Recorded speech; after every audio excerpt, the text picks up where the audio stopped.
Pat, welcome to St Luke's, home of Everton Heritage Society on match day, and welcome to Goodison. It's nice to be back.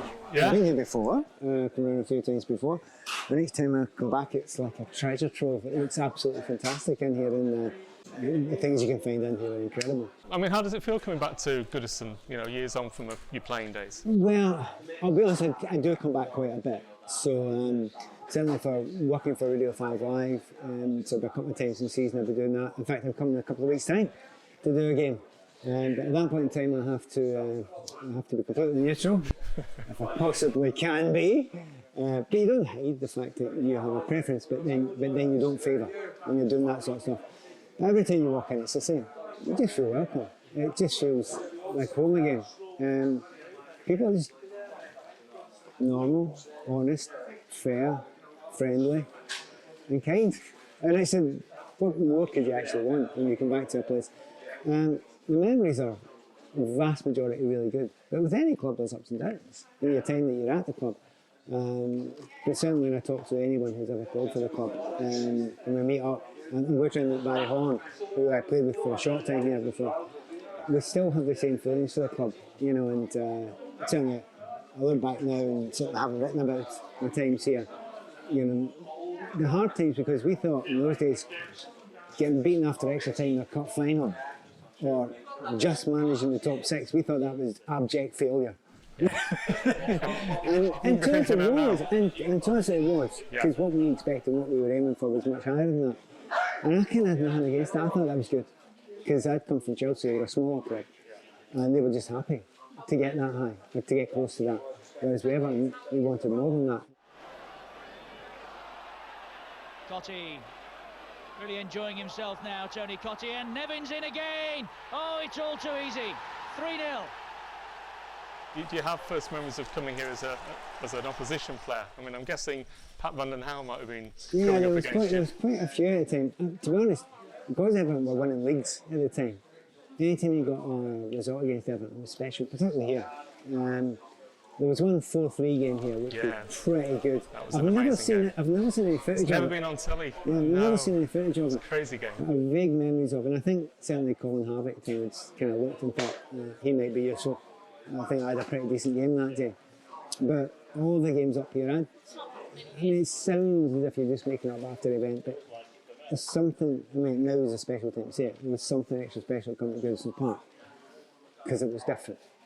Apart from anything else, for my type of player, the pitch was beautiful, and always was. Now that might seem like a small thing. At the time that was big, that was mega for a player like me who was, it was the skill that was involved in making sure that the ball ran right, so that, but also you're playing against good players, and I'd be playing against Pat or maybe Neil Boynton or whoever it was, and Reedy was always covering back, hit you with a tackle if you could possibly do that. But there were good players all over the place. Sheets was there, Trev, and really good players, really top class players. So you knew you had to be on your game. And I certainly remember if you get by full-backs or whatever, you suddenly had Ratters in front of you. And you're not going to outrun him. But if you get by him, you get level. You think, oh, come on, give us a break. And it was always a tough game, but it was always a game that if you got anything out, which Chelsea, we had a not bad record, but a couple of draws, it was always tight. It was certainly something I felt very, very special about. So I loved this place. And oddly enough, I never remember getting a negative word from the fans when I was here. No. Because I think, even as an opposition player, I think they kind of like skillful players. That was it. Yeah. If they saw something, they tried to do it a certain way.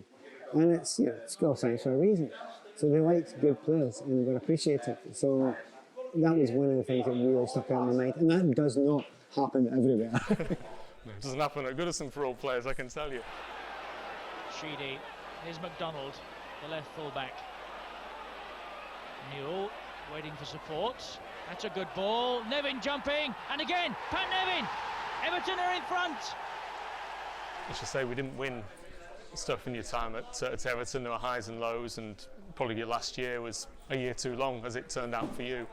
When you've written your first book, The Accidental Footballer, did it cause you to sort of re-evaluate your time at Goodison? That's a great question, brilliant question. I didn't re-evaluate, and it made me think about it. Now that sounds a bit odd, but you don't think when you move on. you've got another thing to do. I had another club to go to. I had more games in my career to play. I had international games to play. I had a career, and then after a career, I had another career. And there's this big thing in football, and I do talk about it in the first book, The Accident in Football. It's a guilty pleasure looking back. It really is. It's weird, because if you're looking back, you're almost accepting, you're on the way down. So you don't do that. You look forward, you're trying to improve, you're trying to get better. You're trying to make the best out of what you've got. So, I'll be honest with you, I hadn't really thought about it to evaluate it in the first place, never mind re-evaluate it, before I actually started writing the books. And I thought, actually, now it's time to really sit down. I get some diaries and also, memories, and I talked to some people as well. But the biggest memories were really clear. They were really obvious, and the moments were really special. But what it does do, in terms of re-evaluation, it puts it in an order. Because at the time, it's like, fine, you're thinking of every game. Game. You can't think. No, talk about looking back. You can't even look back again. So you look and see the overview of it and the arc of it. And you talk about staying the extra year. And I probably could have gone the year before, because obviously the new manager and I didn't think I was good enough for the team most of the time. So even though I tried to prove it wrong for a long time and hopefully showed the right attitude every single minute of every game, training session, but maybe it would have helped my career in some ways to stay at the higher level for quite a bit longer, because there were Premier League clubs coming in for me. But in actual fact, that's not the truth. Because when I went to Tranmere, Serie A clubs came in for me, other Premier League clubs come in for me, top level Scottish clubs come in for me, so it was just another step. The thing is, why not across the water to Tranmere?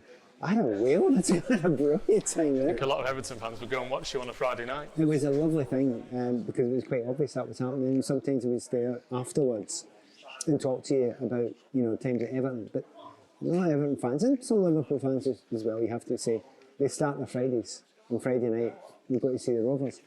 And we were a good team at the time, so we had Aldo up front, and myself, Michael, Johnny Morrissey, and we had a lot of good players. And year after year, we were on the cusp of getting to the Premier League. And the thing is about us, we were really fun to watch. We were really good, particularly at Prem.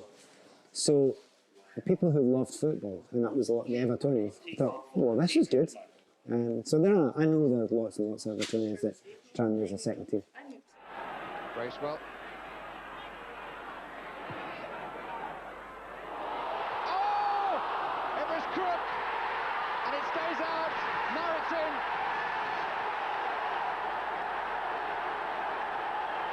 And your new book, Football and How to Survive It, that sort of takes in your Tranmere years, and then you move up to Kilmarnock, and then CEO of Motherwell. I mean, you've since stepped away from active involvement in football, you do media work, but do you still think you could give something to the game in administration or something like that, or was your time at Motherwell the end? No, I've been offered many times to do certain jobs, isn't it? But I have to be brutally honest. I mean, I did 20 years in football, and if the job was going to tempt me away from the job and have done for the last 25 years, which is media, it's going to have to be good, because think about it. They're paying me to watch games of football. I mean, a couple of weeks time, as I say, the BBC are sending me to watch Everton, and I'm getting paid to do it. Now, stop the jokes there, right? I still think that's outrageous. Exactly. No, but in my whole career, I mean, 2 weeks ago I was in Milan. They sent me to Milan and they pay you, not a lot, it's radio, but they pay you to do it. That's bad. That's hard to give up, especially as I love it. And my real love of football wasn't the fame, wasn't the power, wasn't any of that stuff. It was the love and the joy of the game. And when I'm going to see these games, I might see one of the great players. And I've seen Messi so many times, and Ronaldo before so many times, and some great players, and you see and you play and you go. I remember it started last season, weeks again, sent me down to Brighton, 5 Live. 10 minutes in, I'm going, I am loving this. Now, Brighton were playing Chelsea. I wasn't watching Chelsea. I was watching Matoma, thinking, wow. And this is, he just went, he's 20 minutes in, and I've said on air, this is my new favourite player. This guy's brilliant. I can't see he'll stay that long at Brighton, because he's doing stuff. So there's the joy of that. The beauty's still there, the artistry's still there, and you see some fabulous things. So getting back into that other area of football, I've helped out now and again, but purely charitably. I've kind of loved the kind of years I've had in the media, and the most recent thing, the writing, because I write my own, I don't get ghosted, I love the writing. I put it off for a long time, but I've loved the last 3 or 4 years doing that. And you played in England, you played at sort of 3 very traditional stadia, Stamford Bridge, which I know has changed since your time there, but it's still a nice tight stadium, Goodison, Prenton Park. How do you feel about Everton moving down to the docks? Well, I drove down, it's quite emotional, I drove down. I was down doing an interview with one of the fanzine guys, and I just drove down to see it, have a look around, and I go to a lot of the places now, and all the new stadiums, the Spurs new stadium, and I cover them all. And your heart aches for what's lost. It really does. I mean, I was at San Siro, as I say. They're talking about maybe not using that anymore. And it's a cathedral. And it's going to be missed. Well, this is a big, brilliant, fancy church that I love, but it feels like home. So it's going to hurt, I have to say. But the new stadium will be brilliant. The way football is and finances are now, you need the numbers.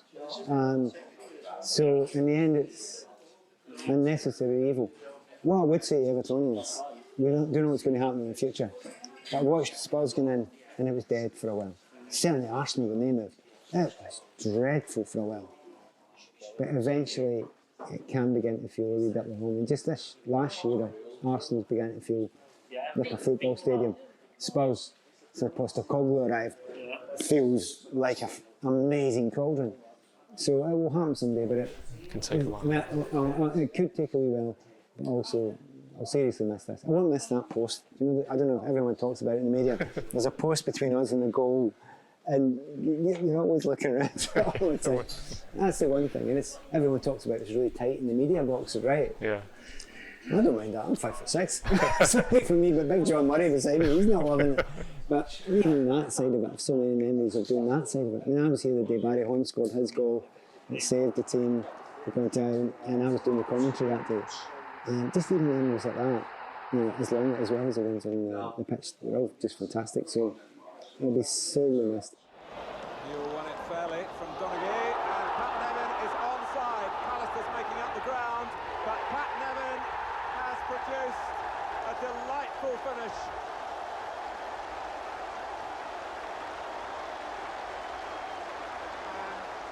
Inside 2 minutes in the second half, Everton celebrate. And talking of memories, I think you left a lot of great memories of Everton supporters in your time here.